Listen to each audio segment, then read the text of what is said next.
Hello and welcome to BYJU'S Exam Prep IAS. Let's begin the daily quiz for today. Consider the following statements. Although India was one of the first countries to extend recognition to Israel in 1950, Jawaharlal Nehru held back from establishing full diplomatic relations with the Jewish state. Second, although P.V. Narasimha Rao government established full diplomatic relations with Israel, he did not travel to Israel nor did he receive any Israeli Prime Minister. Third, PM Modi became the first Indian Prime Minister to visit Palestine in 2018. Which of these given statements is or are correct? Now, India has always had a very important and crucial relationship with Israel and Palestine. Multiple questions have also been asked on it. This is a tricky question to answer. The correct answer here is D. All these three given statements are absolutely correct. We are asking this question because of this important article written by Mr. C. Raj Mohan in today's Indian Express, where he talks about India's participation in the I2U2 summit that comprise of India, Israel, US and the UAE. This article talks about when exactly did India establish its ties with Israel and when did the other Western Asian nations, that is the Middle East nations, establish their diplomatic relations with Israel one by one. It also says that India's relationship with other nations in the Middle East has also changed considerably in the past few years. For example, no Indian Prime Minister had visited Saudi Arabia between 1982 and 2010. Similarly, no Indian PM visited UAE between 1981 and 2015. All of which changed after PM Modi came to power and followed a much more aggressive foreign policy. Next, question number 2. Consider the following statements with regards to the national emblem of India. Number 1. The words Satyamev Jayate, meaning truth alone triumphs, from Mundak Upanishad are inscribed below the abacus in Devanagari script. Second, the use of the state emblem of India as the official seal of the Government of India is regulated by the State of India Prohibition of Improper Use Act of 2005. Third, the emblem is an adaptation of the lion capital of Ashoka, an ancient sculpture dating back to 280 CE during the reign of the Mauryan Empire. Which of these given statements is or are correct? The correct answer here is A. First and second statements are correct. The third statement is wrong because the time period given here is wrong. It is actually 280 BCE and not Common Era. So C is Common Era while BC is before Common Era. So the time period that we have mentioned here has been changed. Or you can understand this in some other way. It is 280 BC and not 280 AD as it is written in this particular statement. The reason why we are discussing this question is because a Prime Minister unveiled the national emblem that has been placed on top of the new Parliament building in a special ceremony that was attended by the Lok Sabha Speaker as well. There have been multiple reactions that have been coming in from different political parties. There are a lot of important structures in the vicinity of this area, for example, the Rashtrapati Bhavan, the India Gate, the new Parliament building, etc. This new national emblem has a height of 6.5 meters. The metal sculpture was built in Aurangabad, Jaipur and Delhi by multiple artists including Sunil Deore and Lakshman Vyas. The earlier design incorporated a spire atop the building and was replaced with the Ashoka emblem in 2020. Next, question number 3. Consider the following statements with regards to the forests in India. Number 1. The Indian Forest Act 1927 explains the procedure to be followed for declaring an area as reserved forest, protected forest or a village forest.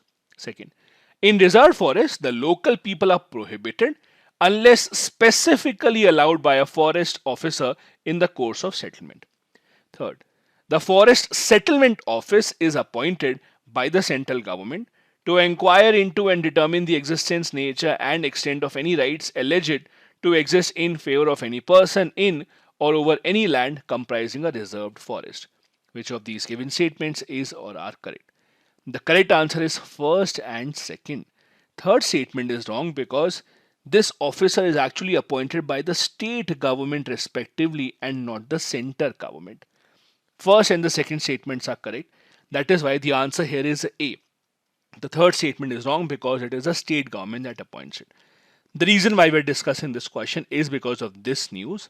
The Ministry of Environment, Forest and Climate Change has issued a public notice saying that they will be decriminalizing minor offences under the Indian Forest Act of 1927. These include carrying timber into the forest, trespassing by cattle, felling of a tree, etc. The government is saying that these offences were criminalized earlier by the British because they did not want people to enter, and there is no point of punishing people for such kind of offences.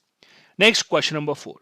The Nord Stream gas pipeline transmits gas from Russia to Germany through the North Sea, the Baltic Sea, the Sea of Azov, or the Black Sea.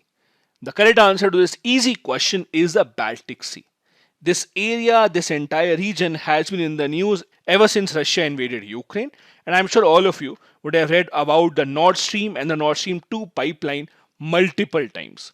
This is the article in the Indian Express, which talks about how Russia's shutdown of the pipeline can impact Germany and the rest of Europe. As you know, Germany and other parts of Europe specifically are heavily dependent on Russia for supply of natural gas, which is mainly used for central heating of many of their cities. The Nord Stream 2 pipeline was completed in September 2021, was suspended in February in response to the invasion of Russia on Ukraine.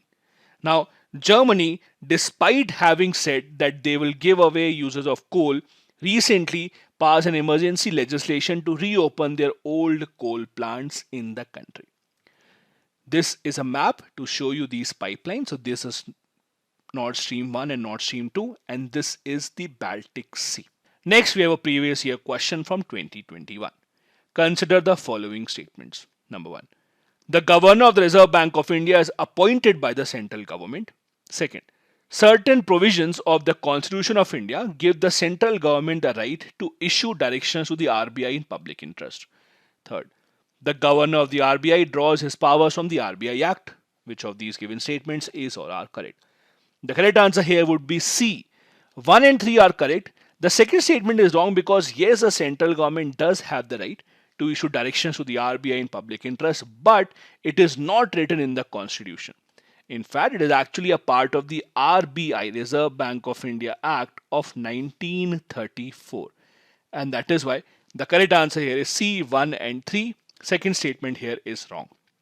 As you can see the explanation, Section 7 of the RBI Act of 1934 says this, that the central government has the authority to issue such directions and not the Constitution of India. Next, we have a fact of the day, and today we will be discussing about the Baduy people of Indonesia. Now, these are very interesting set of people that have been well known for not adopting any latest technology whatsoever, and they still believe in their ancient tradition and customs, so much so that they have even rejected vaccinations, saying that they are impure and we do not believe that they will protect us. They say that their rituals and their customs are good enough to protect them. This is not the first time that they have been in the news. In fact, they have been in the news every single year whenever a new technology or a new disease comes in, and they reject it without taking any action. These people in Indonesia are known to protect their village from something bad that is coming their way. Although the government of Indonesia has been trying to promote various health protocols where the Baduy people actually reside, but it has not really helped.